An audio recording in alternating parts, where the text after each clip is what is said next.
अगर बुध है तो उनके लिए मंत्र है ओम विष्णवे नमः। नमस्कार मंत्र को यूज करना है जब कोई प्लैनेट आपका लग्न में है। हेलो दोस्तों, आज का ये वीडियो लग्न के ऊपर है। लग्न मतलब रूट ऑफ योर क्रिएशन। आप मान लीजिए जो कोई भी चीज क्रिएट हुआ है वो क्रिएशन का जो रूट है, मतलब उसका जो कौन सा रीजन से ये क्रिएट हुआ है, वो लग्न के थ्रू पता चलता है। लग्न का मतलब क्या है ना, एट द राइट मोमेंट, जिस टाइम में एक नेटिव का बर्थ होता है वो मोमेंट में जो पॉइंट ईस्टर्न डायरेक्शन में राइज होता है, that is the lagna and that is the root of all the creation. इस संसार में जो कोई भी चीज हुआ है उसका एक लग्न है। वो चाहे इंसान का बच्चा हो या जानवर का बच्चा हो या कोई भी चीज हो, वो मेटेरियलिस्टिक वर्ल्ड हो, कोई भी चीज हो, अगर कोई चीज इस दुनिया में आया है तो उसका एक लग्न है। And this lagna is the root of all the creation. देखिए, मैं और एक वीडियो बनाया था जहां पर आप बार टाइम रेक्टिफिकेशन कर रहे हैं D9 का लग्न को लेके। D9 लग्न एंड उसका ट्राइन को लेकर आप बार टाइम रेक्टिफिकेशन कर सकते हो, because lagna shows the root of the creation. तो आज का वीडियो में हम लोग यही डिस्कशन करेंगे, ये लग्न का मतलब क्या है एंड प्लैनेट, मान लीजिए किसी का लग्न में कोई है, उसका मीनिंग क्या है, हम उसको कैसे एप्लीज कर सकते हैं, वो वाला चीज आज का इस वीडियो में हम लोग डिस्कशन करेंगे। But before starting this video, अगर आप मेरे चैनल में न्यू हो then do like and subscribe my channel so that you will get latest notification regarding my video uploads. Friends, जैसे मैं बताया, लग्न का मतलब है जो साइन या जो point at exact moment eastern direction में राइज हो रहा है, that is the lagna and that is the secret of all the creation. देखिए, लग्न का मतलब है इंटेलिजेंस। लग्न का मतलब है इंटेलिजेंस। एंड आप देखोगे लग्न या फर्स्ट हाउस का जो कारक है sun, and Jupiter and Mercury are getting digbal in the lagna. अब इंटेलिजेंस को यूज करने या एनहांस करने के लिए जो प्लैनेट का जरूरत है वो जुपिटर है एंड मर्क्यूरी है। एंड लग्न जो तनुभाव, जो हमारा शरीर है, तनुभाव है, उसका कारक है जुपिटर। तो यहां पर आप देखिए, अगर आपको याद होगा चंद्र, बृहस्पति एंड तारा का जो स्टोरी, जिसको जैसे कि चंद्र को ऐसा कुछ बीमारी हो गया था जिससे मुक्ति पाना बहुत ही मुश्किल था, एंड देवताओं ने बताया कि आप देवगुरु बृहस्पति के पास जाइए। देवगुरु बृहस्पति के पास जाने से उनके पास ये जो बीमारी का हल है। तो बृहस्पति जी चंद्र को देखे उनका ट्रीटमेंट स्टार्ट कर दिए।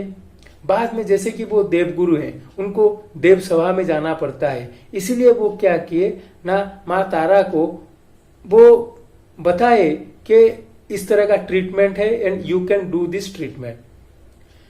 तो इसी टाइम में जब बृहस्पति नहीं थे, उस टाइम में चंद्र का खराब चिंताधारा माँ तारा के प्रति आया एंड वो माँ तारा को लेके भाग गया। एंड वहां से उन लोगों से जो एक बच्चा हुआ उसका नाम है बुध। ठीक है।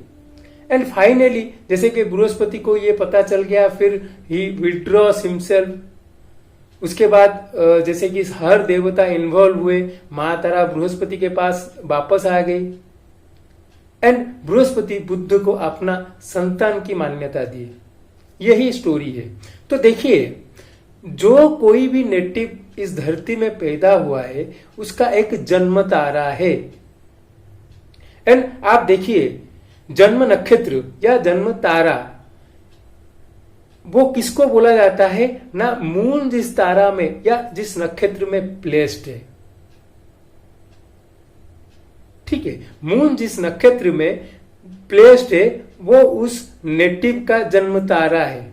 एंड वो जन्म नक्षत्र का मून का प्लेसमेंट वो तारा में जो चीज की जनरेशन होता है वो है बुद्धि है, वो बुद्ध मर्क्यूरी है। And Jupiter is the intelligence जो कि लग्न है। तो अगर एक चार्ट की बात करेंगे तो लग्न शो करता है आपका इंटेलिजेंस लेवल। एंड मून जिस नक्षत्र में है वो आप बोल सकते हैं that is the Tara which has taken by Lord Moon and from which the buddhi has been generated। तो आपका चार्ट में देखिए, आपका जन्म नक्षत्र है दैट इज द तारा जिसको मून लेके गया है, जिसके वजह से आपका बुद्धि जनरेट हुआ है। And this all are different from the lagna which represents intelligence, that is significance is Jupiter. तो देखिए, इंटेलिजेंस दो ही प्लैनेट दे सकते हैं। पहला है जुपिटर, वो विजडम को रिप्रेजेंट करता है। सेकंड है मर्क्यूरी जो एनालॉजिकल थिंकिंग को रिप्रेजेंट करता है। अगर आप मार्केट में जाते हो, कौन सही बोल रहा है या कौन गलत बोल रहा है, उसको आपको एनालिटिकल थिंकिंग करना है, तो आपका Mercury need to be quite strong. That is the reason why Jupiter and Mercury are getting Digbala in Lagna। And लग्न आपका शरीर को रिप्रेजेंट करता है। That is the reason why Sun is the कारक। अभी चलिए देखते हैं, वो कारक को यूज करके हम देखेंगे अगर मान लीजिए वहां पर कोई प्लैनेट है एंड वो मेलिफिक रिजल्ट दे रहा है तो आपको क्या करना है। देखिए, मैं पहले ही जैसे बता चुका हूं, नमस्कार प्रिय भानु, जो सूर्य देव है वो नमस्कार का प्रिय उनको बोला जाता है। इसीलिए लग्न में कोई अगर प्लैनेट होता है तो उनको हम नमस्कार मंत्र से पूजा करना चाहिए, नमस्कार यूज करना चाहिए। जैसे कि मान लीजिए किसी के लग्न में रवि है, सूर्य भगवान है, देन हम उनको पूजा करना चाहिए ओम सूर्याय नमः और ओम अग्ने नमः। किसी के अगर सन लग्न में है तो उनके लिए जो मंत्र है ओम सूर्याय नमः और ओम अग्ने नमः। ठीक है। अगर चंद्र है, चंद्र जो जल माँ गौरी उनका प्रत्यादि देवता है एंड जो आप मतलब जल को रिप्रेजेंट करते हैं, तो यहां पर आप माँ दुर्गा को भी पूजा कर सकते हैं और माँ काली को पूजा कर सकते हैं। इसलिए आपका वैक्सिंग मून या वार्निंग मून उसको देख के आप इधर ओम गोर्जे नमः ओम और ओम काल्ये नमः ये दो मंत्र को यूज कर सकते हो। अगर मंगल है लग्न में, अगर मंगल लग्न में है देन उसके लिए मंत्र है ओम स्कंदाय नमः। मंगल को स्कंदाय नमः करके हम पूजा कर सकते हैं। अगर बुध है तो उनके लिए मंत्र है ओम विष्णवे नमः। नमस्कार मंत्र को यूज करना है जब कोई प्लैनेट आपका लग्न में है। अगर मान लीजिए बृहस्पति है तो बृहस्पति के लिए आपका शिव भगवान का मंत्र, आपका शिव भगवान को नमस्कार मंत्र से पूजा करना है। तो उसके लिए दो आप मंत्र यूज कर सकते हो। पहला है ओम नमः शिवाय, दूसरा है ओम शिवाय नमः। बट मैं ये रेकमेंड करता हूं आप ओम नमः शिवाय मंत्र को यूज कीजिए। ठीक है।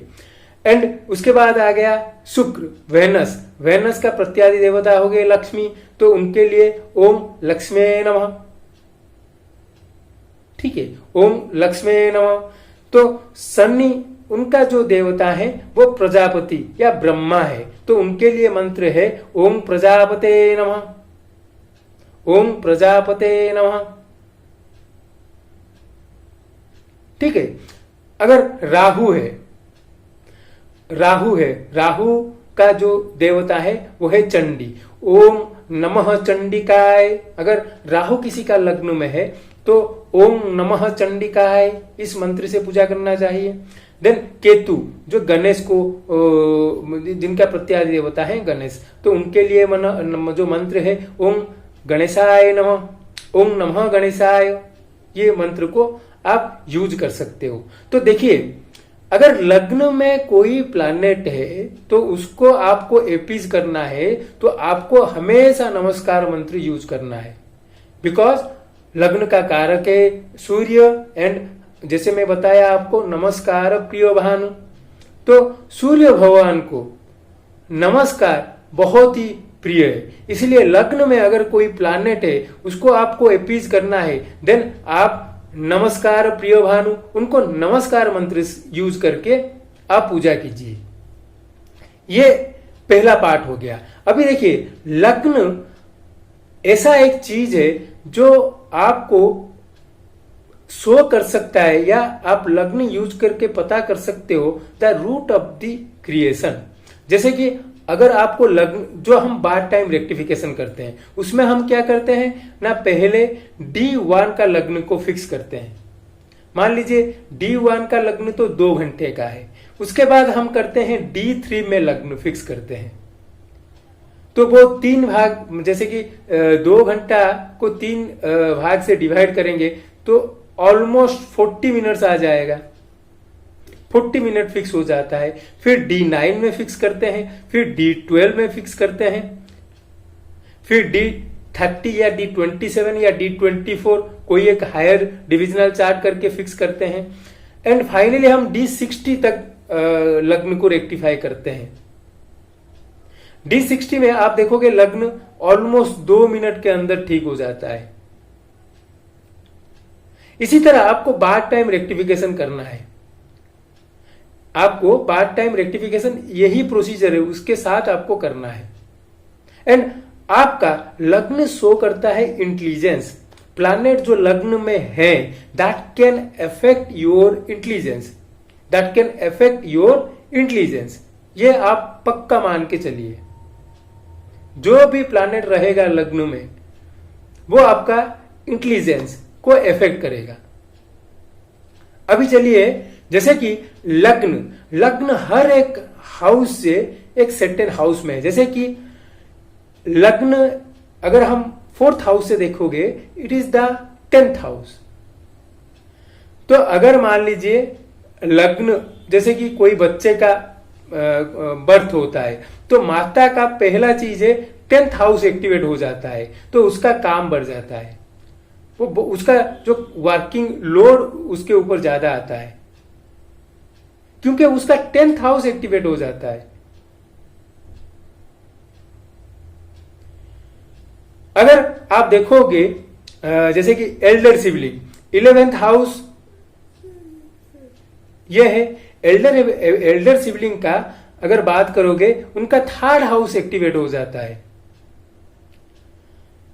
तो मान लीजिए किसी का लग्न में राहु शनि ऐसा कुछ कॉम्बिनेशन है, तो आप देखोगे उसका जो एल्डर सिबलिंग होगा उसका राइटिंग बहुत ही खराब होगा, उसका राइटिंग बहुत ही खराब होगा। या हम बोल सकते हैं उसका जो 3rd हाउस, मतलब जो कंधा है या हाथ है, वहां पर कुछ प्रॉब्लम होंगे। पिताजी का ये 5th हाउस है, पिताजी का ये मंत्र भाव है। 9th हाउस से अगर देखेंगे तो 1st house is the 5th house. तो आप देखिए, ये लग्न को यूज करके आप हर हाउस से कुछ ना कुछ चीज दे सकते हो। तो प्लैनेट जो लग्न में है, it will indicate certain thing from certain house. जैसे कि ये 4th से 10th हाउस हो गया। अगर एल्डर सिबलिंग की बात करेंगे, ये 3rd हाउस हो गया। अगर पिताजी का बात करेंगे ये 5th हाउस हो गया। अगर अपना अंकल के बात करेंगे, जो माँ का जो भी ब्रदर एंड सिस्टर है, उनसे ये 8th हाउस है, उनका लाइफ में सडन इवेंट ये शो करेगा। तो प्लैनेट इन लग्न can trigger this thing in different part of the life. तो फ्रेंड्स, मेरे कहने का मतलब है आप लग्न को यूज करके the secret of our creation, और हम बोल सकते हैं जो क्रिएशन की वजह, उसको हम ढूंढ सकते हैं। डिफरेंट डिविजनल चार्ट में ये लग्न डिफरेंट चीज शो करता है, वो पार्ट ऑफ दी, वो एरिया ऑफ दी लाइफ को लेके। तो फ्रेंड्स, यही जो लग्न का कॉन्सेप्ट है, इसको आप यूज कीजिए। लग्न में जो प्लैनेट है उसको एपीज करने के लिए आप नमस्कार मंत्र का यूज कीजिए। Hope you like this video, do like and subscribe my channel. Thank you.